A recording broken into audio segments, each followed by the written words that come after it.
Mercedes-Benz adalah salah satu perusahaan mobil termewah di dunia, yang bernilai 80 miliar dolar. Menjadi salah satu mobil paling diinginkan dan mahal saat ini. Semuanya dimulai dari seorang insinyur miskin yang menghadapi banyak keraguan dan kegagalan dalam usahanya. Ia membuktikan bahwa semua orang salah dan mengubah usaha kecilnya menjadi perusahaan mobil produksi pertama dan terbesar di dunia pada akhir abad ke-19. Namun apa yang dimulai dengan kesuksesan yang menginspirasi, ceritanya berubah menjadi sangat kelam, ketika perusahaan tersebut mendapat keuntungan dari menyuplai kendaraan ke Nazi melalui kerja paksa. Jadi untuk teman-teman duduk santai saja karena hari ini Anggi akan membahas kisah gila Mercedes-Benz dan orang di baliknya. Carl Benz.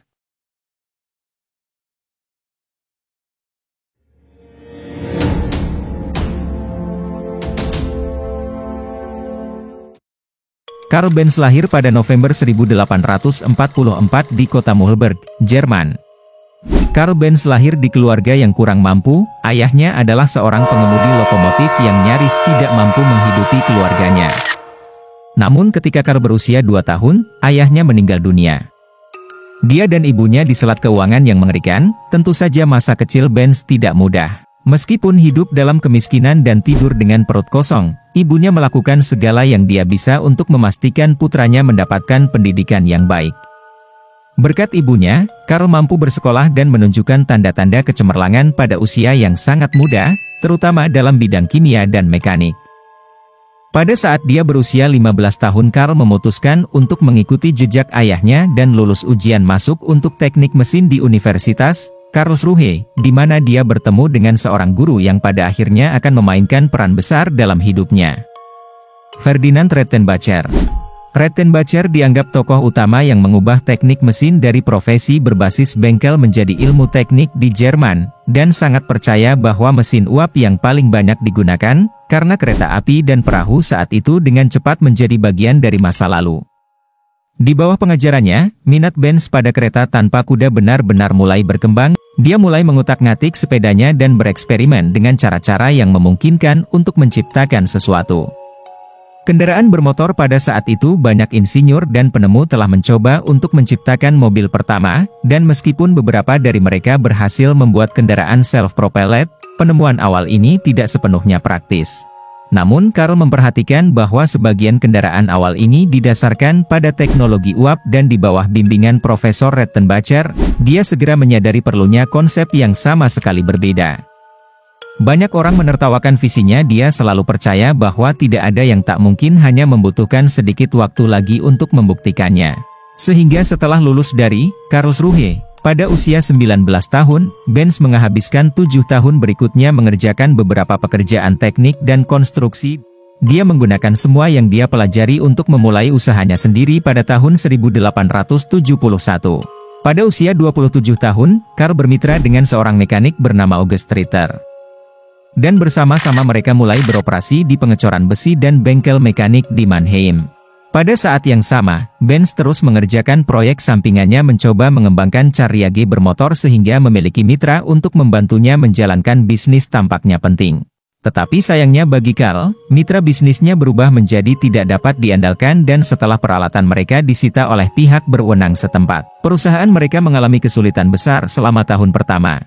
Untungnya Carl bertemu dengan seorang wanita pada waktu itu, Berta Ringer, yang kemudian mereka menikah. Berta Ringer terlahir dari keluarga yang kaya. Berta adalah wanita dengan nilai-nilai yang kuat, tidak tahan melihat usaha Benz disia-siakan oleh rekan bisnisnya, sehingga dia memutuskan untuk menggunakan kekayaannya untuk membeli seluruh saham Ritter di perusahaan, sehingga dia dan Benz memegang kendali penuh atas bisnis tersebut. Bersama-sama mereka mampu membalikkan keadaan dan menjaga bisnis tetap bertahan selama 10 tahun ke depan, meskipun ada banyak perjuangan selama periode. Benz mampu menunjukkan kejeniusannya yang sebenarnya, dengan membuat perkembangan dan terobosan besar dalam eksperimen sampingannya, terutama mengembangkan mesin bensin 2 langkah pada tahun 1879. Untuk mendapatkan pendapatan lebih, ia juga mulai mematenkan penemuannya seperti sistem pengaturan kecepatan mesin pengapian melalui sistem baterai, busi, karburator, kopling, perpindahan gigi dan radiator air. Dengan desain ini, Benz tidak hanya semakin dekat dengan mencapai mimpinya tentang kereta tanpa kuda, Tetapi merek juga mengizinkannya untuk menambah lebih banyak produk yang dapat dia jual dari bisnisnya. Namun bisnisnya tidak berjalan sebaik yang dia harapkan. Melihat biaya produksi dari Carles Venture telah meningkat pesat, sehingga Ban menuntut agar perusahaan tersebut digabungkan. Hal ini memaksanya untuk bergabung dengan investor lain dan akhirnya mengubah bisnisnya menjadi perusahaan saham gabungan pada 1882. Pada akhirnya, Cars hanya memiliki 5% saham perusahaannya dan demikian posisinya diturunkan sehingga memperburuk keadaan. Ide-idenya tidak lagi diperhitungkan ketika perusahaan merancang produk baru, bahkan dia tidak lagi berkata apapun di perusahaan karena frustasi dan sakit hati. Benz mengemasi barang-barangnya dan meninggalkan perusahaan pada tahun berikutnya.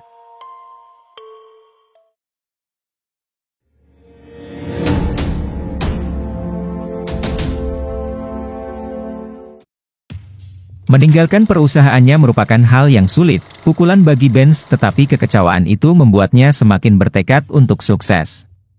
Kecintaannya yang lama terhadap sepeda akan membawanya ke Max Rose dan Friedrich Wilhelm. Dua pria yang memiliki bengkel sepeda di Mannheim, bersama-sama mendirikan Benson C dan fokus pada pembuatan mesin industri dan mesin gas stasioner. Tidak seperti Cars Venture sebelumnya, yang satu ini dimulai dengan cukup baik dan menjadi cukup menguntungkan dalam waktu singkat. Dengan pendapatan tetap mengalir masuk dan staf yang terdiri dari 25 orang, Benz akhirnya mengarahkan fokus utamanya pada impian seumur hidupnya.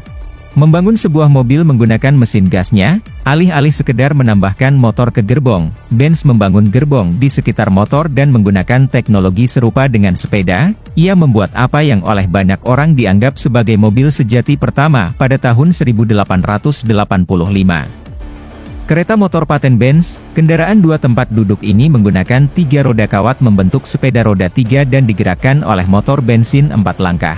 Mesin satu silindernya menghasilkan 2/3 tenaga kuda dan dapat melaju sekitar 7 km per jam. Benz tahu ini revolusioner dan setelah menguji dan menyempurnakan kendaraannya, dia mengendarainya. Mobil tersebut diluncurkan ke publik pada musim panas tahun 1886. Namun ia menerima tinjauan yang beragam dari para kritikus, sementara ada beberapa orang mengagumi ciptaannya. Kebanyakan orang skeptis terhadap mesin tersebut dan banyak yang tidak ingin dia berkeliling di jalan-jalan utama karena takut kendaraan tersebut meledak. Yang lain bahkan yakin bahwa Benz adalah iblis yang mengendarai kereta yang jahat. Mitra bisnis Benz tidak terlalu senang dengan hal itu, obsesinya terhadap mobil menjauhkannya dari pekerjaannya dan mereka tidak dapat melihat bagaimana penemuannya dapat berguna. Adakah yang akan membeli mesin seperti itu? Mereka berpendapat bahwa mesin itu tidak lebih cepat dari seekor kuda. Mesin itu dapat rusak dengan mudah dan dapat kehabisan bahan bakar. Namun Benz yakin bahwa kereta tanpa kuda miliknya adalah masa depan dan mulai memproduksi mobil untuk dijual pada tahun 1888 sebagai orang pertama di dunia. Pendukung terbesarnya adalah istrinya yang sering ada di sampingnya di saat ada kesulitan dan memberikan saran-saran baru kepada Benz. Tetapi setelah Benz menambahkan perbaikan, orang-orang masih tidak dapat melihat visi dari Benz, sebaliknya hanya sedikit orang yang membeli mobil. Tapi Benz terus berusaha dan meyakinkan kepada dunia bahwa mobilnya kan tetap ada.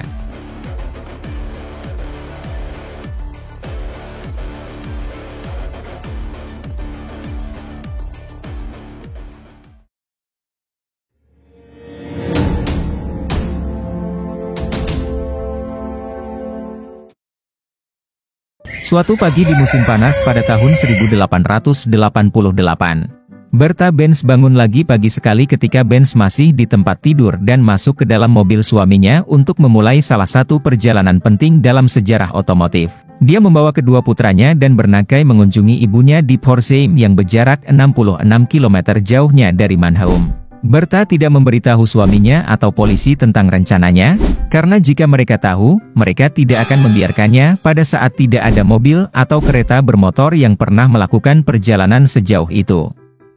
Tetapi dia bertekad untuk membuktikan pentingnya penemuan Benz. Perjalanannya bukanlah berjalan-jalan di taman. Bertha menemui banyak masalah di sepanjang jalan seperti melewati jalan yang berlubang dan berbatu, melakukan perbaikan mekanis dalam perjalanan sejauh 66 km membawa Bertha dan kedua putranya lebih dari 12 jam. Tetapi akhirnya mereka berhasil sampai ke rumah ibunya dengan selamat. Perjalanan tersebut mencapai tujuan yang ingin dicapai.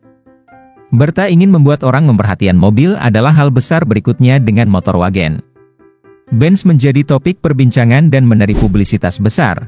Untuk bisnis Benz mulai berkembang pesat sehingga pada tahun 1890 mereka telah menjadi produsen mesin terbesar kedua di Jerman. Meskipun bukan dengan menjual mobil, mereka melainkan mesin bensin stasioner mereka. Tetapi dengan tambahan dua mitra bisnis baru, Friedrich von Fischer dan Julius Ganz, mereka akan segera membantu membalikan keadaan karena mereka mengurus sisi bisnis dan pemasaran. Benz dapat lebih fokus pada tujuan tekniknya dan mampu mematenkan beberapa hal baru. Inovasi mobil seperti transmisi planetary gear, kemudi poros ganda dan mesin datar dengan konfigurasi boxer. Ia juga merancang dan memproduksi mobil baru dan lebih baik, atas rekomendasi mitra bisnisnya yang memasuki pasar. Pada tahun 1893 ia menyebutnya Benz Victoria. Ini adalah kendaraan dua penumpang yang lebih mewah yang hadir dengan mesin 3 tenaga kuda yang mampu mencapai kecepatan 11 km per jam. Berkat keandalannya kendaraan tersebut terjual dengan cukup baik. Tetapi desain lanjutannya adalah Benz Velo yang lebih murah yang benar-benar lepas landas dengan total jumlah produksi 1.200 unit. Benz Velo menjadi mobil produksi skala besar pertama di dunia dalam sejarah, menjadikan perusahaan-perusahaan mobil terbesar di dunia selama tahun 1890-an dan awal 1900-an. Namun ketika perusahaan Benz menikmati kesuksesan barunya, hal itu juga terasa banyak tekanan dari perusahaan lain yang ditempatkan tidak terlalu jauh dari poros Casel otomotif Daimler.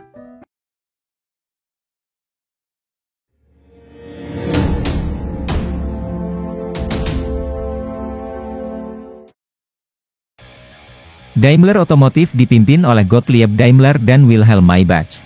Keduanya insinyur yang brilian, tetapi Gottlieb Daimler khususnya dikenal sangat kompetitif dan memiliki banyak koneksi dan pengetahuan tentang cara menjalankan bisnis. Pengetahuan yang tampaknya tidak dimiliki Benz.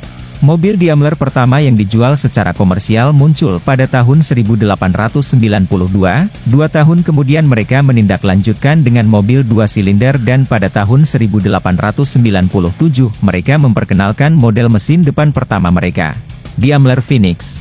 Jelas bahwa perusahaan Daimler mengejar Benz karena kendaraan mereka terlihat menarik dan nyaman bagi masyarakat. Sayangnya Mr. Daimler meninggal dunia pada tahun 1900, meninggalkan Maybach bertanggung jawab atas perusahaan. Tetapi di bawah kendali Maybach ia merancang pencapaian puncaknya, Mercedes 35 tenaga kuda pada tahun 1901. Apa yang membuat kendaraan ini begitu istimewa adalah mobil pertama yang merakit ide mobil modern, yang dilengkapi dengan mesin gas yang bertenaga, bodinya lebih lebar dan besar dengan sasis baja yang disesuaikan dan massa pusatnya berada di dekat tanah. Awalnya dibuat untuk balap, kendaraan ini dibuat atas permintaan seseorang pengusaha kaya, Emil Jelinek, yang memutuskan untuk menamai mobil tersebut dengan nama putrinya yaitu Mercedes. Mobil akan memenangkan balapan jalanan dan acara hill climb dengan kecepatan tinggi 56 km per jam, lebih unggul dari kendaraan lain pada masanya. Hal ini banyak menarik perhatian perusahaan Daimler yang memutuskan untuk mengubah merek semua kendaraan mereka menjadi Mercedes dan mulai memproduksi model baru untuk balap dan penggunaan umum dengan nama yang sama. Namun tren baru ini tidak cocok dengan mitra Benz yang menginginkan tanggapan segera untuk melawan persaingan mereka. Mereka membawa beberapa desainer Perancis untuk membantu membuat model baru. Tanpa persetujuan dari Benz, Benz pun marah dan kesal dengan keputusan mereka. Dia tidak pernah menyukai gagasan balap mobil dan selalu memilih untuk berkendara perlahan dan hati-hati. Dia merasa ngeri dengan kebisingan dan membahayakan pengemudi dengan kecepatan tinggi di jalan umum.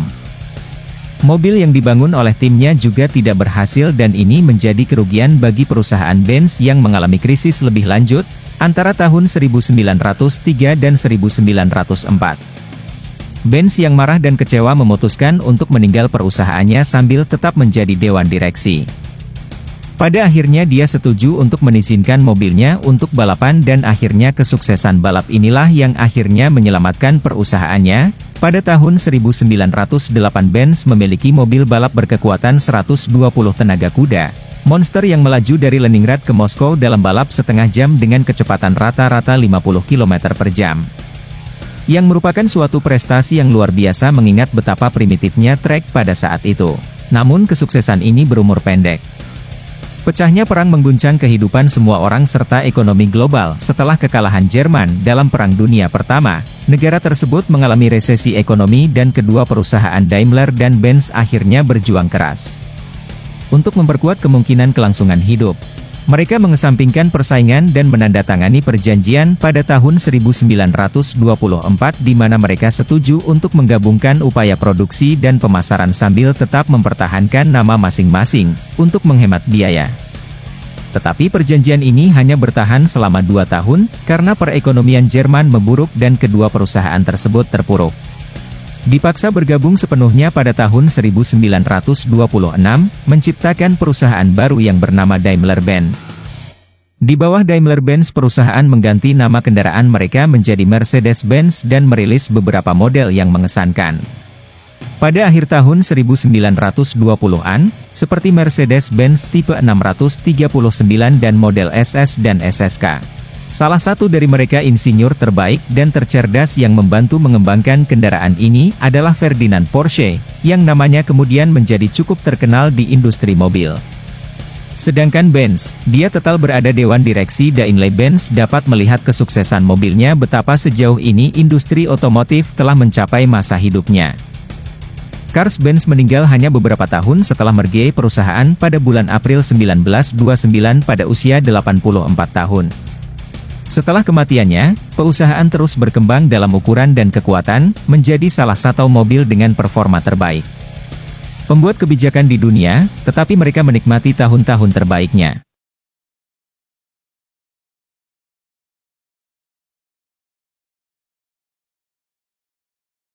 Ketika Hitler naik kekuasaan di Jerman pada tahun 1933, ia ingin memamerkan teknik dan teknologi Jerman kepada dunia, dengan harapan dapat meningkatkan sudut pandang politiknya di atas sudut pandang orang-orang sezamannya.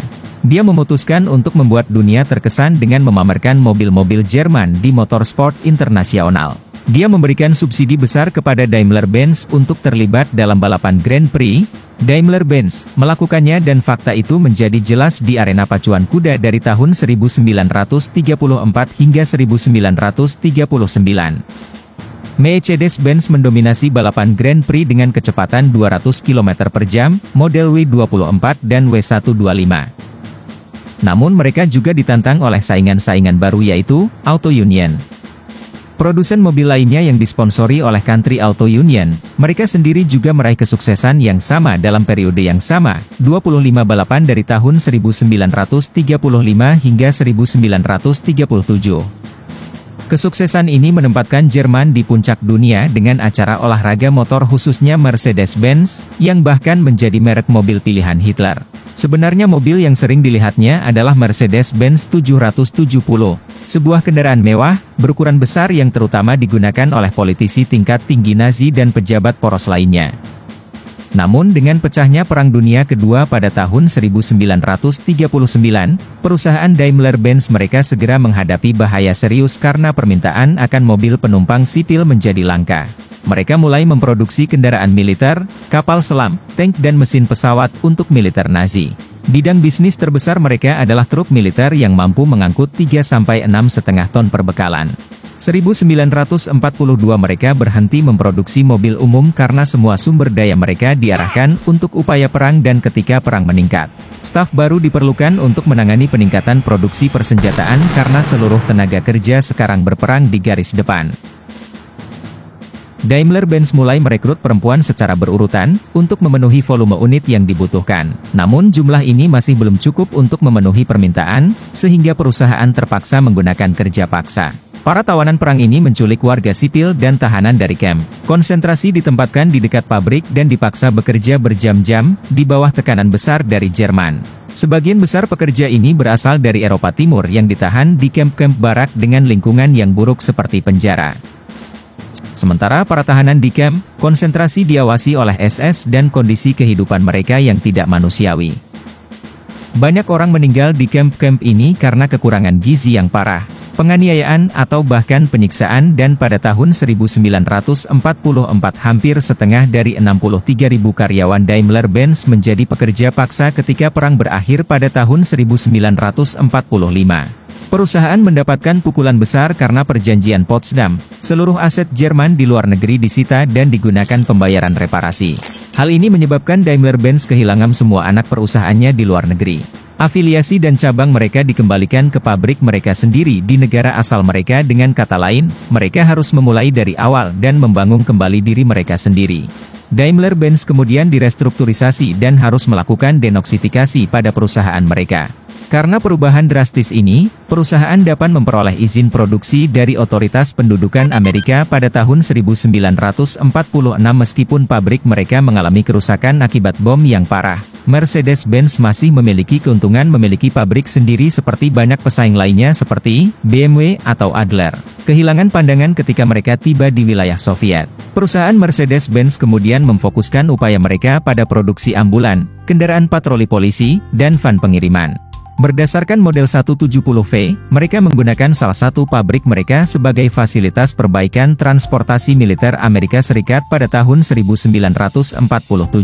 Mereka kembali memproduksi kendaraan penumpang dengan hanya 1045 unit model 170V yang diproduksi sepanjang tahun itu.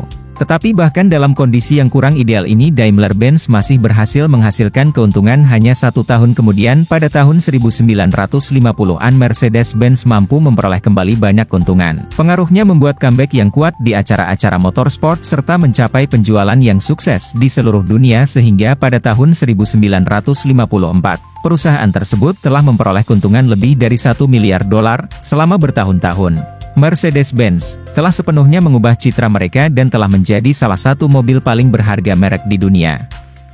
Namun semua itu tidak akan mungkin terjadi tanpa Carl Benz yang terlepas dari latar belakangnya yang sederhana, tantangan dan kritik. Memiliki keberanian dan tekad untuk mengubah mimpinya menjadi kenyataan. Menurut kalian pelajaran apa yang bisa dipetik dari kisah ini? Komen di bawah ya gengs. Yang belum subscribe ditekan dulu tombol subscribe-nya gengs. Biar gak ketinggalan bahasan-bahasan lainnya gengs, terima kasih sudah mau menonton dan sampai jumpa di pembahasan selanjutnya.